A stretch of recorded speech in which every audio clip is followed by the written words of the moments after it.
सद्बुद्धि सन्मार्ग और कार्य का संकल्प देना, अडिग रहे विश्वास तुम पर, ऐसा अंतः कर देना। मेरे हृदय में आने में तुम्हें कोई संकोच न हो। हे गुरुदेव, मुझे नज़रों से दूर कभी न होने देना। हे गुरुदेव, मुझे नज़रों से दूर कभी न होने देना। नमस्कार, गायत्री चिंतन धारा के इस नए एपिसोड में आप सभी का स्वागत है।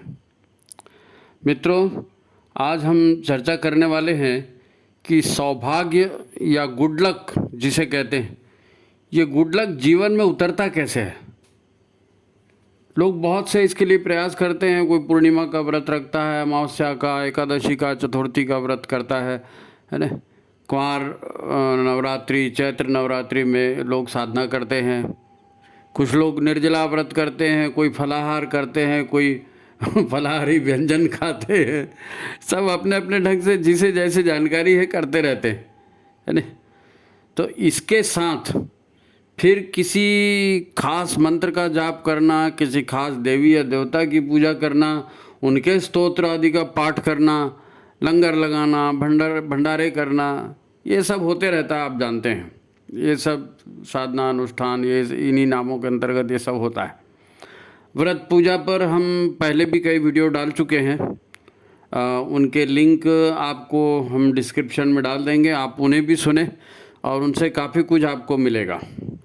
आज हम साधना को सफल बनाने के वो महत्वपूर्ण सूत्र कौन से हैं, उस विषय पर चर्चा करेंगे, ताकि साधना में क्रिया प्रतिक्रिया का गणित ये सबको समझ में आ जाए, है ना, और इसका जो सूक्ष्म विज्ञान है वो समझा जा सके। वैसे तो जो लोग ये वीडियो सुन रहे हैं वो भी साधक ही होंगे, तभी उन्होंने इसको ऑन किया है। सामान्य आदमी से उसमें रुचि लेगा नहीं, है ना। सामान्य कर्मकांडों में इनकी उतनी चर्चा होती नहीं है। खैर, तो ठीक है, मुख्य बात को अपन शुरू करते हैं। मित्रों, हम इस वीडियो के प्रारंभ में जो प्रार्थना करते हैं, इस पर एक बार ठीक से ध्यान दें।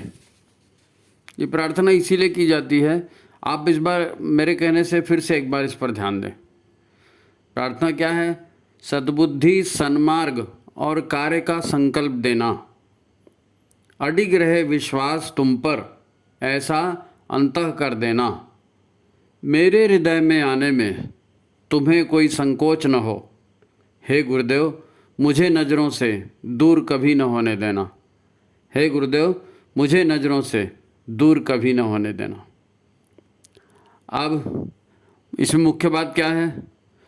मुख्य बात है सद्बुद्धि, जीवन में सन्मार्ग, है ना।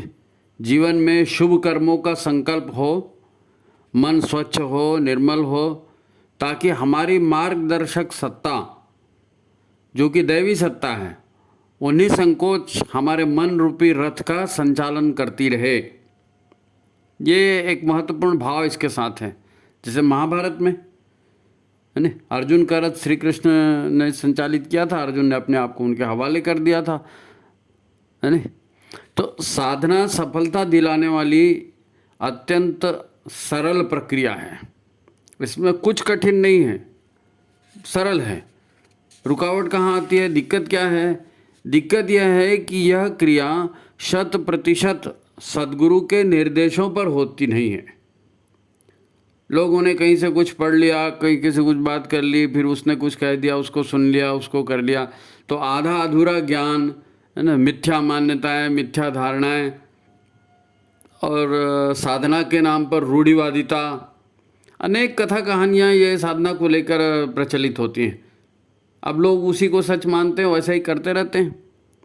तो साधना के उपाय हर व्यक्ति के लिए कुछ भिन्न हो सकते हैं। हर व्यक्ति अपनी समस्याएं लेकर पैदा होता है, तो उसके लिए साधना के उपाय कुछ भिन्न हो सकते हैं। इसलिए एक बात ही यहाँ पर सबको सूट नहीं करती। अब गुरु सामने हो तो वो बताए कि बेटे ऐसे नहीं, ऐसे करो, ये तुम्हारे लिए उपयुक्त होगा, ये तुम्हारे लिए उपयुक्त नहीं होगा। अब गुरु तो सामने है नहीं। तो दूसरी बात साधना के नाम पर अभी जो चल रहा है, ये पता नहीं क्या चल रहा है। यानी ज्ञान योग, प्रेम योग, भक्ति योग जिसको कहते हैं, है ना, कर्म योग, अब उसी में कुछ तांत्रिक मांत्रिक भी मिला दिए हैं, कुछ तरह तरह के मंत्र मिला दिए, तांत्रिक कर्मकांड, उनकी क्रियाएं, और ये इन सब को मिला जुला करके इनका घालमेल बना दिया गया और वही समाज में प्रचलित है। अब इनसे कई समाज में रूढ़ियाँ बन गई हैं, परंपराएं कई ऐसी उल्टी सीधी बन गई हैं।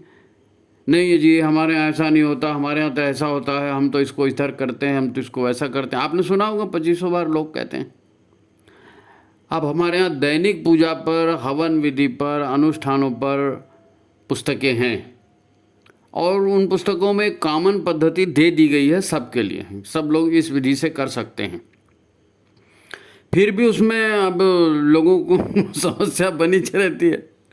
मैं एक उदाहरण आपको बताता हूँ, क्योंकि मन है ना वो एकाएक विश्वास नहीं करता किसी बात पर, और मन अपनी लीक से हटना नहीं चाहता, तो तरह तरह के बहाने उठाना मन का काम है। अब हमारे एक मीटिंग चल रही थी तो लोगों ने कुछ तर्क दिए और कहा कि भाई हम इन कारणों से जाप नहीं करते। अब वो मज़ेदार बात सुन लो, क्योंकि गलत जाप करने के बजाय या गलत विधि अपनाने के बजाय ना अपनाओ तो ज़्यादा अच्छा है। भाई हम तो मंदिर में जाते हैं, भंडारे के लिए चंदा देते हैं, बस यही हमारी साधना मान लो, है ना, ये भगवान इतना ही होगा हमसे, और तो नहीं हो सकता। है ना, मामूली कारणों पर लोग टूट जाते हैं, अपने आप को हटा लेते हैं उस रास्ते से। मामूली कारण, मच्छर काटते हैं जी तो उससे डिस्टर्ब होता है, अच्छा चादर ओढ़ लो तो गर्मी लगती है, और दीपक जलते रहता है, पंखा चलाओ तो दीपक बुझ जाता है नहीं। वैसे भी पंखे से मच्छर पूरे भागते तो है नहीं। तो ठीक है, मच्छरदानी में जाप इसलिए नहीं करते क्योंकि मच्छरदानी तो बेडरूम में लगती है, तो बेडरूम में लगने वाली मच्छरदानी को इधर ला के फिर उसमें साधना करें, तो ये तो अच्छा नहीं लगता कुछ बेडरूम वाली चीज़। अच्छा, तो अगरबत्ती इसलिए नहीं जला सकते क्योंकि उससे प्रदूषण होता है। तो फिर अब बैठ के जाप करने का फिर तो काम ही खत्म हो गया ना, आत्मा गवाही नहीं देती साहब मच्छरदानी में बैठ के करने की। अच्छा, एक ने और भी कहा कि भाई बाथरूम की बड़ी प्रॉब्लम होती है, और जाप करते करते एक बार अगर बाथरूम चले गए तो दोबारा बैठने का दिल नहीं करता जी, अशुद्ध हो जाता है, फिर अपने को मन में ही लगते रहता है कि अपन तो बाथरूम करके आए हैं, अभी जाप कैसे जाप करें। अच्छा, नहा ले तो कितनी बार नहाएंगे भाई, तो इसलिए जो है ना हमसे जाप वाप होता नहीं, वो 3 माला 2 माला जो भी करते हैं उतना कर देते हैं। अब भगवान को सच्चे दिल से माफ़ी मांग लेते हैं और क्या करें, इतना ही हो सकता है हमारे से। ये टेंडेंसी है, इस तरह की बातें लोग करते हैं। आपने भी सुना होगा, हम पहले दिन और आखिरी दिन उपवास कर लेते हैं जी, दाढ़ी नहीं बनाते 9 दिन, जितना बनता है उतना ही तो करेंगे, है ना। अब कोई खाली थोड़ी बैठे हैं दिन भर माला घुमाने के लिए, भगवान को भी मालूम है हमारे सामने क्या क्या परेशानी है, सुबह से शाम तक कहाँ कहाँ खटना पड़ता है।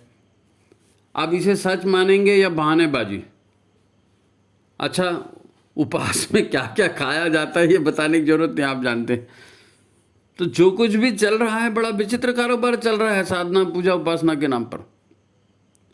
अच्छा, पूजा विधियाँ खुद को तो पता नहीं, और पंडित जी आते हैं फिर पूजा कराने, तो पंडित जी यहाँ वहाँ अटकाते जाते हैं, और कहाँ अटकाएंगे उसका कोई भरोसा नहीं। वाह, गोपी चंदन नहीं लाए, बिना गोपी चंदन के कैसे? गोपी चंदन तो चढ़ता है, यज्ञ कुंड है वहाँ पर रखा, तो नहीं, यहाँ काली उड़द की दाल चाहिए, यहाँ पर दही डालना जरूरी है। अब वो जो पंडित जी बोल रहे हैं, जजमान बेचारे उसको किए जा रहे हैं। फिर क्या क्या चढ़ाना है, कितनी दक्षिणा देनी है, बहुत कुछ बातें हैं जिनका साधना अनुष्ठान और यज्ञ आदि से कोई सीधा संबंध नहीं, फिर भी करना पड़ेगा साहब, आपने पंडित जी को बुलाया तो ये सब चलते रहता है। फिर कहेंगे हमारी साधना सफल नहीं होती, अभी कैसे करेंगे भाई? हैं? अरे भाई, साधना जो जीवन में खुशहाली लाती है, सफलता दिलाती है, वो सब इतना जटिल नहीं है सिस्टम। मूल बात है इस साधना शब्द को ही समझना पड़ेगा। उज्जवल भविष्य के लिए लोग कारपोरेट कंपनियों में 14-14, 16-16 घंटे काम कर लेंगे, पर उज्जवल भविष्य के लिए साधना कहें तो वो अरे पूजा पाठ ये तो फालतू है जी, टाइम वेस्ट होता है जी, इतने समय में हमारी इतनी अर्निंग हो जाती। ये टेंडेंसी बनी है, ये टेंडेंसी बनी। घरों में महंगे महंगे टाइल्स लगेंगे, महंगे महंगे पर्दे लगेंगे, सोफ़ा, सजावट की अनेक बड़ी महंगी चीज़ें रहेंगी, है ना। परंतु घर में सुख शांति और हंसता खेलता माहौल, ये तो आप पैसे से नहीं खरीद सकते ना। बाकी चीज़ें पैसे से खरीद लोगे, सुख शांति का माहौल, हंसता खेलता जीवन, स्वस्थ शरीर कैसे, ये तो नहीं आएगा। जीवन में हमें कई तरह की जानकारी, शिक्षा, सहयोग और आंतरिक बाह्य ऊर्जाओं के बारे में ज्ञान नहीं है। ये ज्ञान होना चाहिए। शरीर क्या है, कैसे काम करता है, किसी को कुछ पता ही नहीं है। अच्छा, पति गए कहीं प्रवचन में सीखे आए, कोई किताब पढ़ ली, या पत्नी कहीं प्रवचन में गई, उसने किताब पढ़ ली और एक दूसरे को समझाने की कोशिश करते हैं, तो कोई सामने वाला कोई बात मानता है क्या? वो तो शुरू ही जैसी बात होती है वैसी बात काट देना। सबको यही शिकायत है कि पति बदो बात नहीं मानते, पत्नी बात नहीं मानती। तो कौन सी साधना, कैसी सफलता? देखो, साधना क्या है? एकदम सीधी, सरल और बिना खर्चे की बात है, बिना खर्चे की। अगर समय लगता है तो वो समय लगता है, हाँ, मंत्र जाप में समय लगता है। आप कितने मंत्र कर रहे हैं तो उतना समय तो आपको लगेगा, थोड़ा बहुत समय पूजा में लगेगा। देखो, एक बात अच्छे से याद कर लो, मंत्रोच्चार साधना का एक भाग है। मंत्रोच्चार साधना का केवल एक भाग है। मंत्र जाप को ही साधना मानने की भूल मत करना। तो फिर साधना क्या है? शरीर को बाहरी, शरीर का जो हमारा सिस्टम है ना, शरीर का बाहरी सिस्टम और शरीर का भीतरी सिस्टम, ये दोनों सिस्टम को व्यवस्थित करना। सिस्टम व्यवस्थित होगा तो काम बढ़िया होगा, जाहिर है काम बढ़िया होगा, सफलता मिलेगी, है नहीं। दूसरे शब्दों में कहें तो साधना का मतलब है शरीर के सभी तंत्रों को स्वस्थ और क्रियाशील रखना, सभी हमारे सिस्टम हेल्दी रहें, एक्टिव रहें। और तीसरे ढंग से कहें तो साधना अपने शरीर की, साधना अपने मन की, साधना अपने ऊर्जा शरीर की, इनमें से एक भी तंत्र बिगड़ जाए, शरीर बिगड़ जाए, मन बिगड़ जाए, ऊर्जा तंत्र बिगड़ जाए, अस्त व्यस्त हो जाए, तो सफलता की फिर सोचना भी मत। क्योंकि साधना में अन्नमय कोश, मनोमय कोश और ऊर्जा कोश, इनकी साधना तो सबसे मेन होती है जी। लेकिन बात इतनी ही नहीं है। मनुष्य इस संपूर्ण सक्रिय ब्रह्मांड की एक छोटी सी सक्रिय इकाई है। हमारा कोई स्वतंत्र अस्तित्व है, हम दूसरे पे डिपेंड नहीं है, ऐसा नहीं है। ये बात दिमाग से निकाल दो कि हम इंडिपेंडेंट हैं। हम कोई इंडिपेंडेंट नहीं है। पूरा विश्व, पूरा ब्रह्मांड, इसका एक एक कण कनेक्टेड है एक दूसरे से, और मनुष्य इस पूरे सक्रिय ब्रह्मांड की सक्रिय इकाई है।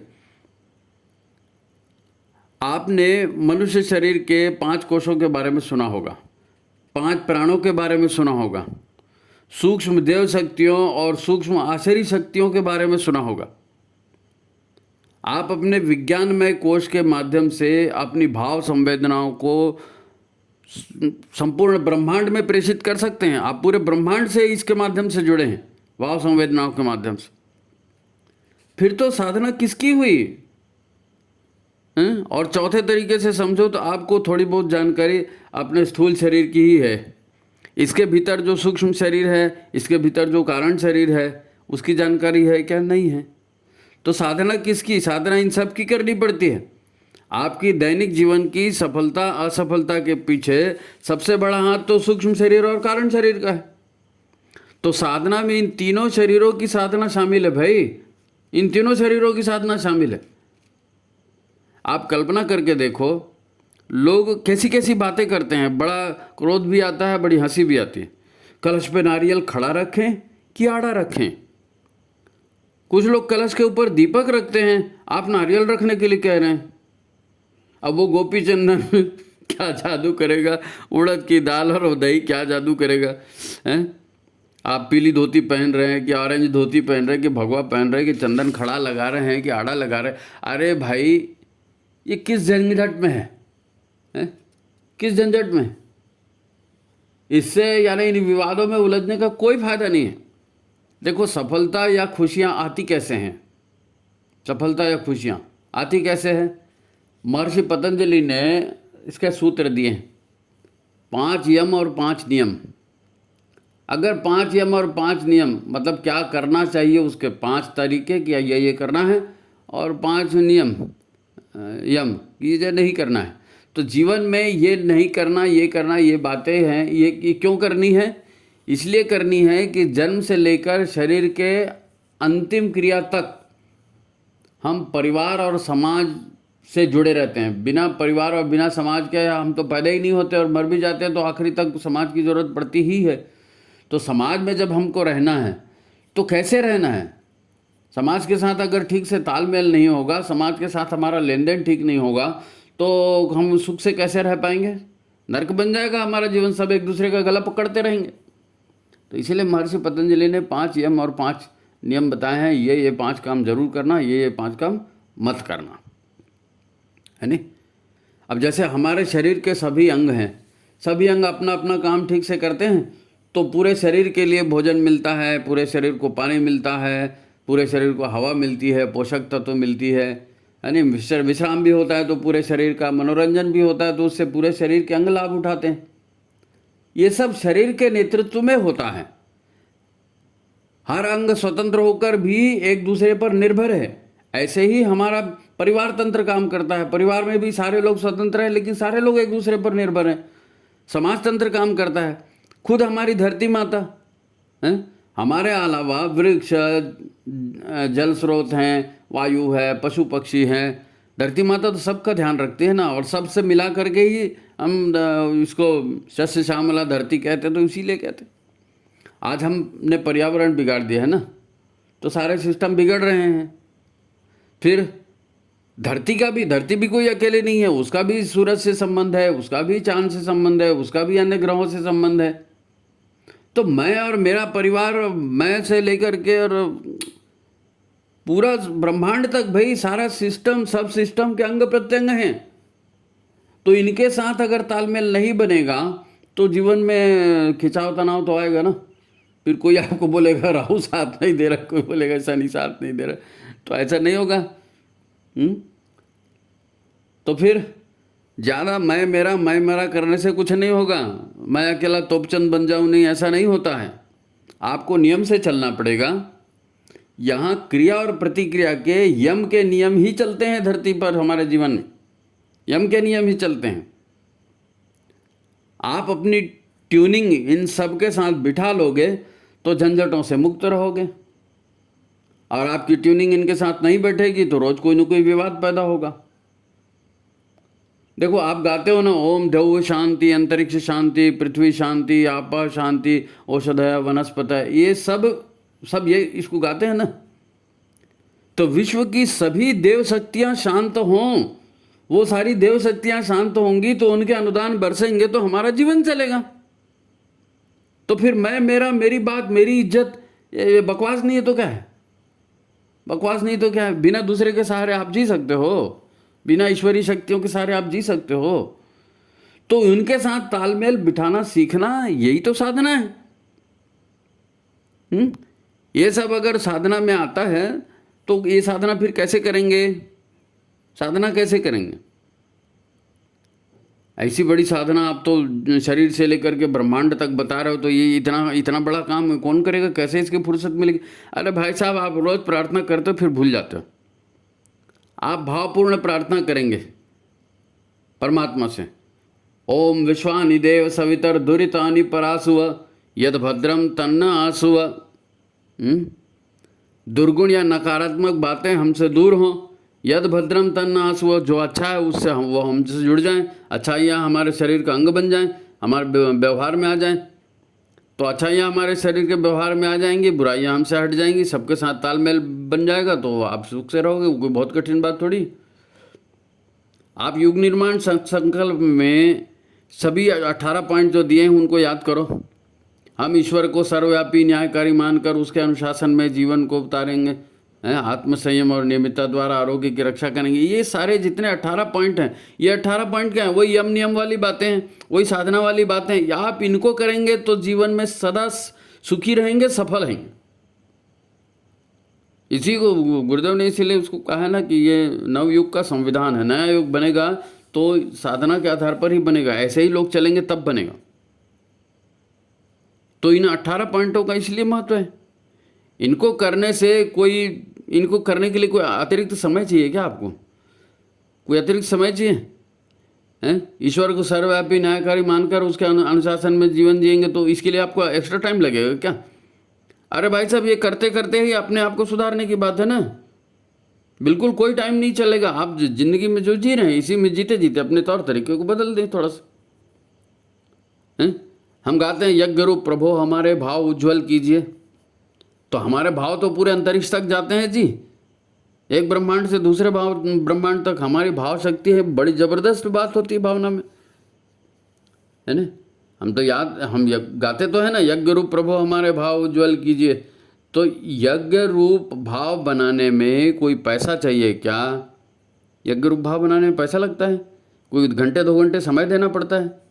नहीं, ये अपने आप को बदलने की, अपने विचारों को बदलने की, अपने मान्यताओं को बदलने की, अपने कार्यक्रमों को बदलने की, प्राथमिकताओं को बदलने की बात है।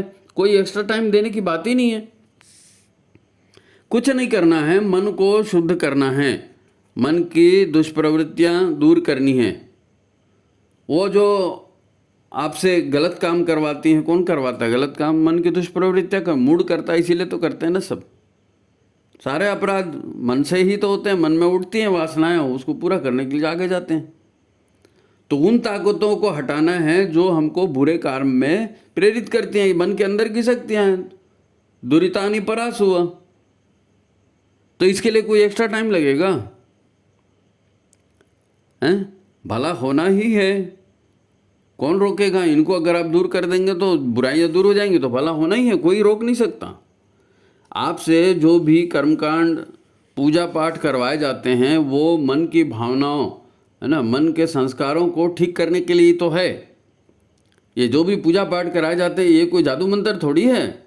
नहीं ऐसा कर दिया तो पाप पड़ जाएगा, ऐसा कर दिया तो पुण्य हो जाएगा। अरे भाई, अपने भीतर भावनाओं को जगाना है। भावो ही विद्यते देवा तस्मात् भावो ही कारणम। जैसे आपके भाव बनेंगे वैसी तो होगा ना, वैसे हो जाएगा। तो भावों को बदलने के कर्मकांड टूल है, टूल किट आजकल चलती है ना, तो अपने आप को भीतर से बदलने की टूल किट है कर्मकांड। देखो, आपको एक मज़ेदार ढंग से इसको एक दूसरे ढंग से बताते हैं। एक पिक्चर आई थी नदिया के पार, हो सकता है आप में से कई लोगों ने देखी हो। तो उसकी कहानी कुछ ऐसी थी कि एक किसान था, पिता किसान था और वो मर जाता है। उसकी पत्नी पहले ही मर चुकी है। उसके 2 बेटे हैं और दोनों बेटे जवान हो गए हैं। मिलजुल कर फिर किसान की खेती बाड़ी को वो संभाल रहे हैं, कहानी है। फिर बड़े वाले की शादी हो जाती है, घर में बड़ी बहू आ जाती है। तो पहले घर में कोई महिला नहीं थी और कोई तीज त्यौहार और ये सब करने को इस तरीके से चलाने वाला नहीं था। अब घर में बहू आ गई तो घर की साफ सफाई, फिर तुलसी का चौरा, फिर आंगन की लिपाई, फिर दीवार, कपड़े, बर्तन सब चकाचक यहाँ से वहाँ तक कर देती। घर में तरह तरह के व्यंजन बनने लगते हैं। ये लोग तो बस जो भी अपना मोटा धोटा रोटा बना लिए, चाहे चटनी फटनी से खा ली, ऐसी होता था। अब भाभी आ गई, घर में बहू आ गई तो फिर सब दाल चावल सब्जी रोटी सब बनने लगा। तो घर तो आनंद हो गया, स्वर्ग हो गया। फिल्म में हीरो है छोटा भाई हीरो है। अब वो अपनी भाभी को, बड़े भाई की पत्नी को एक गाना सुनाता है। वो गाना बड़ा इम्पोर्टेंट है ना, साधना को समझना है। देखो कहाँ कहाँ से पॉइंट आते हैं। वो गाना गाता है, उसमें कुछ पंक्तियाँ हैं। ये घर था भूतन का डेरा, जब से पड़ा तेरे कदमों का फेरा, दुनिया बदल गई हालत संवर गई, अन्नन के लागे भंडार भौजी, सांचे कहे तोरे आने से हमरे अंगना में आई बहार भौजी। वो भाभी से कहता है, अब हमने जाना कि फगवा सिवा भी होते हैं कितने त्योहार भौजी। तो एक महिला आती है, वो सारे रीति रिवाज तीज त्यौहार को मनाती है। अब ये ठड़ंग बड़ंग रहते थे, घर पे कोई महिला थी नहीं, तो होली का होलदंग वही भर समझ में आता था। अब समझ में आया कि छोटे छोटे त्यौहार क्यों होते। तो इसमें ढूंढो आप साधना को, इसमें ढूंढो साधना को। खुशियाँ आई ना, व्यवस्था बनी ना, ढूंढो इसमें साधना को। यहाँ तो कोई मंत्र नहीं है, कोई तंत्र नहीं है, कोई व्रत नहीं है, कोई उपास नहीं है, नहीं है ना। तो यहाँ क्या है? यहाँ इस घटना में जो कथा जो बताई गई, इस घटना में जो अच्छा वातावरण बना है, स्वर्ग जैसा महकता वातावरण बना है, वो बता रहा है कि अन्नन के लागे भंडार भौजी, है ना। तो यहाँ पर क्या चीज़ हुई हो गई, फर्क क्या पड़ा?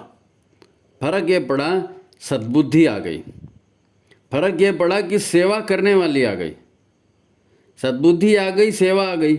अब इसको हम लोग क्या कहते हैं, गायत्री आ गई और यज्ञ आ गया। गायत्री माने सद्बुद्धि, सेवा माने यज्ञ, है कि नहीं? अब सबका भला सोचा जाता है, मिलजुल कर काम होता है, तो खुशियां तो बरसेंगी ही ना, खुशियां बरसेंगी ही, कौन रोकेगा? देखो, साधना के नाम पर डरने घबराने की कोई जरूरत नहीं है। साधना के नाम पर डरने घबराने की कोई जरूरत नहीं। लोग कहते हैं हम तो क्या करें भाई साहब, हमारी तो नींद नहीं उठती, हम तो इतने बजे सोकर उठते हैं, सवेरे हमसे उठा नहीं जाएगा। अरे यार, तुमने सोच लिया उठा नहीं जाएगा तो सही में नहीं उठा जाएगा। तुम वही करोगे ना जो तुम्हारा मन कहेगा। अरे तुम चेहरा चमकाने के लिए ब्यूटी पार्लर जाते हो, समय भी देते हो, पैसा भी देते हो, 2-2 घंटे खर्चा भी करते हो, और होता क्या है, पीठ पीछे लोग तुम्हारी आलोचना करते हैं, देखो ब्यूटी पार्लर के ऐसा मटकना, ऐसा। आपने पैसा भी लगाया, समय भी लगाया, और लोगों की आलोचना से, अच्छा आप भी लोगों की ऐसे ही आलोचना करो, तुम भी उनको कोसोगे जो तुमको कोसेगा। पैसा जाता है, टाइम जाता है, टेंशन बढ़ता है, फिर टेंशन बढ़ने से लगातार टेंशन बनते रहता है, मन में सेटिस्फेक्शन नहीं होता है, तो असंतुष्ट और तनावग्रस्त मन ही तो बीमारियाँ लाता है। फिर अन्नमय, मनोमय, ऊर्जामय कोशों को ही ठीक कर लो। अन्नमय कोश ठीक हो जाए, मनोमय कोश ठीक हो जाए, ऊर्जामय कोश ठीक हो जाए, तो फिर चेहरे पे ऐसा ग्लो आएगा कि वो किसी ब्यूटी पार्लर से वो ग्लो नहीं आएगा।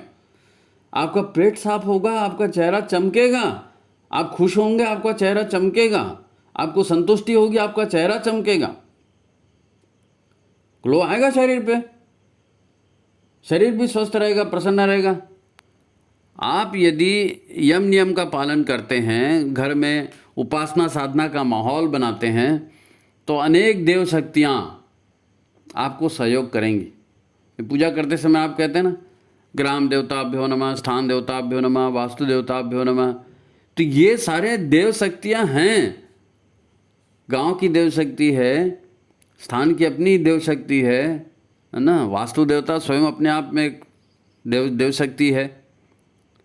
और फिर इससे जब आपके यहाँ ये सारा अच्छा होगा तो आपके पितर भी प्रसन्न होंगे, आपके पितर भी प्रसन्न होंगे। दिव्य शक्तियाँ हैं, पितर भी दिव्य सहायक होते हैं। गुरुदेव ने पुस्तक लिखी ना, पितर हमारे अदृश्य सहायक। अनेक पवित्र आत्माएं आपके आसपास मंडराने लगेंगी। जब आपके विचार पवित्र होंगे, आपके घर का वातावरण पवित्र होगा, तो पवित्र आत्माओं को आकर्षित करेगा, वो आएंगी आपके आसपास मंडराएंगी, मुसीबत में आपको अच्छे सुझाव देंगी। इनसे आपके जीवन में सफलता के नए द्वार खुलेंगे, नए द्वार खुलेंगे। बाहर से ऐसा नहीं है कि किताबें पढ़ने से ही सब कुछ हो जाता है, किताबें पढ़ने से सब कुछ नहीं होता।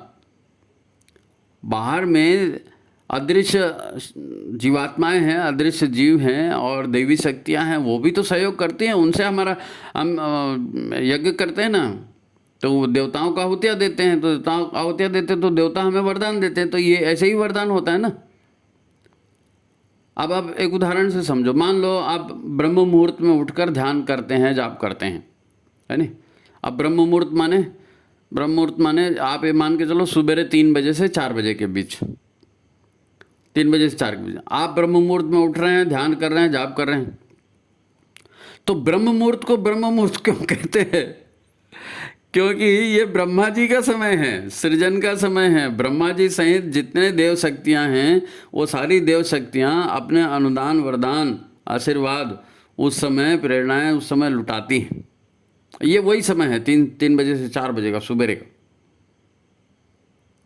है। तो उन ऊर्जाओं से फिर लाभ लीजिए।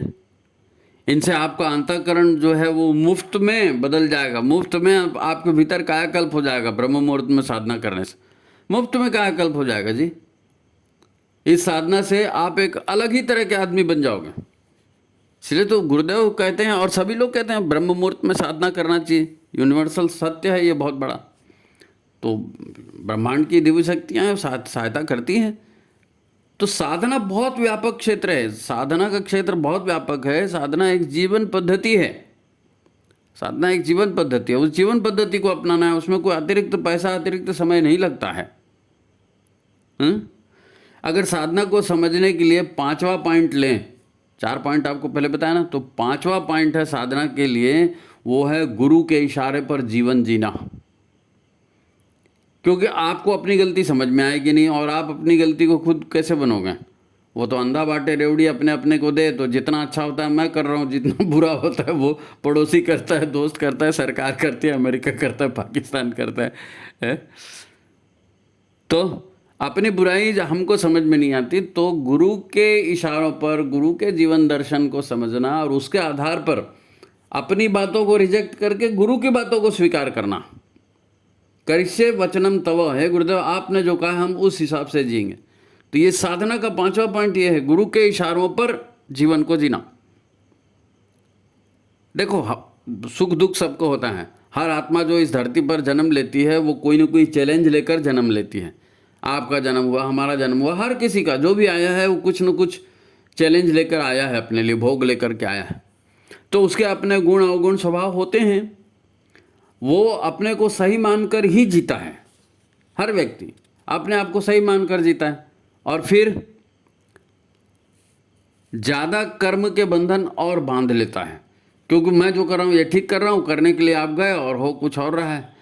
क्योंकि आप वहाँ पर कर्ता बन करके जा रहे हो ना, मैं कर रहा हूँ, तो जब मैं कर रहा हूँ मैं मज़ा सिखा दूंगा, मैं बदला ले लूँगा, मैं फलाना कर दूंगा, तो आप बंध गए फिर कर्मों के बंधन में, और क्या है नहीं?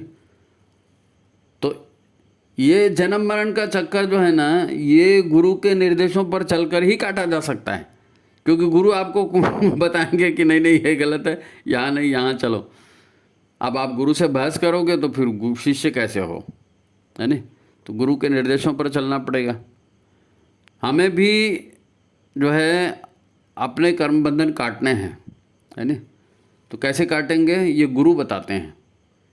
अच्छा, लोग बताते हैं कि हे गुरु हमारा कल्याण कर देंगे। अरे भाई, गुरु तुम्हारा कल्याण नहीं करेंगे, तुम्हारा कल्याण तुमको खुद को करना है। गुरु कल्याण नहीं कर, गुरु मार्गदर्शक है, कल्याण तो स्वयं को करना पड़ेगा अपना। इस गलत फहमी मत रहना कि गुरु हमारा कल्याण कर देंगे ना।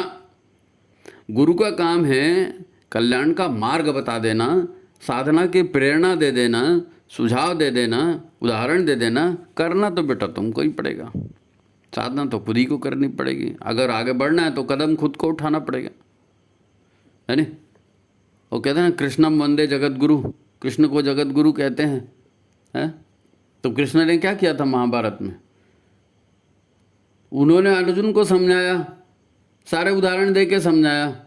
वो जो सन्यास लेने जा रहा था, नहीं लड़ूँ दादा, नहीं लड़ूंगा, ये तो मेरे चाचा है, तो मामा है, पापा, उनको समझा करके सही रास्ते पर लाया ना। अगर अर्जुन नहीं होते तो, अगर कृष्ण नहीं होते तो अर्जुन क्या महाभारत जीत सकता था क्या? कदापि नहीं जीत सकता था। गुरु समझाते हैं, है ना? गुरु प्रेरणा देते हैं, ज्ञान देते हैं, आत्म तत्व देते हैं, है ना? उसके आधार पर शिष्य को स्वयं चलना पड़ता है। उनका आशीर्वाद था, उनकी प्रेरणा थी, तो अर्जुन जीत गया, है नहीं? एक अंतिम उदाहरण से समझो आप, क्योंकि साधना जो है, ये साधना किसी देवी देवता की साधना, भूत प्रेत की साधना, वो तंत्र मंत्र, वो अलग चीज़ है। भूत को साध लिए, भूत ऐसे सदता है कि आप उसको इंसान की बलि देंगे, बकरे की बलि देंगे, वो बार बार आपके पास बलि लेने के लिए आ जाएंगे, आप बार बार हत्या करते जाओगे, पाप तो आप ही को पड़ने वाला है ना। तो वो साधना नहीं, साधना अपने आप की साधना, अपने अंतःकरण में जो भी तंत्र काम कर रहे हैं, सिस्टम काम कर रहे हैं, उनको ठीक करना। अगर ठीक नहीं करेंगे तो रिजल्ट अच्छा नहीं आएगा, आपकी लाइफ का भी रिजल्ट अच्छा नहीं आएगा। एक उदाहरण से इसको समझते हैं, एक उदाहरण से, अंतिम उदाहरण है। आपने एक बहुत बड़ा हॉस्पिटल बनाया, बैंक से लोन ले लिया, है ना, 40-50 करोड़ रुपए लगा दिए, और उसमें तमाम सुविधाएं, वीआईपी रूम, कॉमन रूम, ये हॉल, वो हॉल, तुम्हारे वो इसी बड़ी बड़ी मशीनें सब, है ना, क्या क्या आते हैं सब, वो सारी मशीनें लाखों की पे आती हैं, सब आपने इंस्टॉल कर दिया, उनके ऑपरेटर रख दिए, बड़े बड़े डॉक्टरों को आपने तनख्वाह पे रख दिया। अब आप मेरे को बताइए, आपने सारा इंतज़ाम कर दिया जो बड़े अस्पतालों में होता है, लेकिन डॉक्टर समय से नहीं आ रहे हैं। मशीन का ऑपरेटर है वो गुटखा खा के कहीं घूम रहा है, बेड पर वो पेशेंट चिल्ला रहा है, कोई नर्स उसको देखने ही नहीं जा रही है। तो इन सब को करने से क्या होगा? आपको लगता है हॉस्पिटल अच्छा चलेगा? नहीं साहब, हमने तो बहुत पैसा खर्चा किया, इतनी बड़ी बिल्डिंग, इतनी बड़ी मशीन। अरे भाई, बिल्डिंग मशीन से सामने वाले को क्या लेना है? वो तो अपनी बीमारी ठीक करने के लिए है। वो आप एक बंदा आएगा, वो 4 लोगों को बताएगा कि उस हॉस्पिटल में भूल के मत जाना, वहाँ एकदम बेकार, वहाँ कोई मिलता ही नहीं, अटेंड ही नहीं करता, मरना है तो जाओ उस हॉस्पिटल में। तो सब कुछ लगाने के बाद भी आपकी इमेज खत्म। ऐसे ही इंसान के साथ होता है। हर इंसान एक जैसे हैं, हाँ हर इंसान एक जैसे हैं, लेकिन अच्छा इंसान कौन कहलाता है? अच्छा इंसान वो कहलाता है जो चुन चुन कर अपनी बुराइयां दूर करता है, अपने आप को साध लेता है, अपने आप को भटकने नहीं देता है, गंदे मार्ग पर नहीं जाने देता है। तो उसके सब हितचिंतक बनते हैं, सब उसका सहयोग करते हैं, सब उसके साथ आते हैं। सर्व लोग ही नहीं आते, प्रकृति भी साथ में देती है, अंतरिक्ष भी साथ में देता है, सूक्ष्म आत्माएं भी साथ में दे सकते हैं, पितर भी साथ में देते हैं। सब अच्छे के लिए सब देव शक्तियां साथ देने आती। करके देखो, करके देखो, करके देखो। बिना किए ये समझ में नहीं आएगा। मैंने कह दिया, आपने सुन लिया, आपने किताब में पढ़ लिया, सुन लिया, पढ़ने पढ़ाने से कुछ नहीं होता। करके देखिए, स्टेप बाय स्टेप आप करेंगे, आपको उसका रिजल्ट बराबर मिलेगा, है ना। गुरु पर विश्वास करेंगे, उसके हिसाब से चलेंगे, जितना जितना आप चलेंगे आप देखेंगे कि आपको उस अनुपात में लाभ होता जाएगा। ये कार्य और कारण का, कार्य और परिणाम का विज्ञान है, कोई जादू मंत्र नहीं है। साधना माने ना, हाथ नारियल आड़ा रख दिया, सीधा रख दिया, उससे कोई फर्क नहीं पड़ेगा भाई, है। तुमको अपने आड़े टेढ़े विचार सीधे करने पड़ेंगे, है नहीं। कौन सा कपड़ा पहना, बदला, कौन सा कपड़ा बदला, अंतःकरण बदल जाए तो सब ठीक हो जाएगा। अंतःकरण बदल जाए तो क्या से क्या हो जाएगा। गुरुदेव ने कहा है ना, आप कबीर भी बन सकते हैं, आप नानक बन सकते हैं, आप शिवाजी बन सकते हैं, आप कुछ भी बन सकते हैं। बड़ी से बड़ी चीज़ें हो सकते हैं, बड़े से बड़ा खिलाड़ी बन सकते हैं, बड़े से बड़ा अधिकारी बन सकते हैं, उद्योगपति बन सकते हैं, आप प्रधानमंत्री बन सकते हैं। जी, हमारा प्रधानमंत्री साधक है, हमें बड़ा गर्व है, हमारा प्रधानमंत्री साधक, सब उसका सम्मान करते हैं, हो जाता है। तो साधना एकाएक पटती तो नहीं है, लेकिन अपने विचारों को काट करके गुरु के विचारों पर जीवन जीना पड़ता है। हमारे ब्रह्म ऋषि ने अपने अनुभव अपने साहित्य में बताए हैं, है ना। तो अपने ब्रह्म ऋषि के जीवन पर विश्वास करो, उन्होंने जो किया है उनके ऊपर विश्वास करो, नहीं तो फिर गुरु क्यों बनाए, उनके ऊपर विश्वास करो। तो ठीक है, आपकी साधना सफल हो, है ना। पिछले जो हमने इस विषय पर वीडियो हैं वो डिस्क्रिप्शन में हम डाल देते हैं। अंत में हमारा वही अनुरोध है कि आप चैनल को लाइक कीजिए, शेयर कीजिए, सब्सक्राइब कीजिए, और जो नंबर दिया है उस पर व्हाट्सअप करना है, फ़ोन नहीं करना, व्हाट्सअप करना है। व्हाट्सअप करेंगे, हम खुद उसको देखेंगे और आपको फ़ोन लगाएंगे। तो ठीक है, आपकी साधना सफल हो। सभी को प्रणाम, नमस्कार।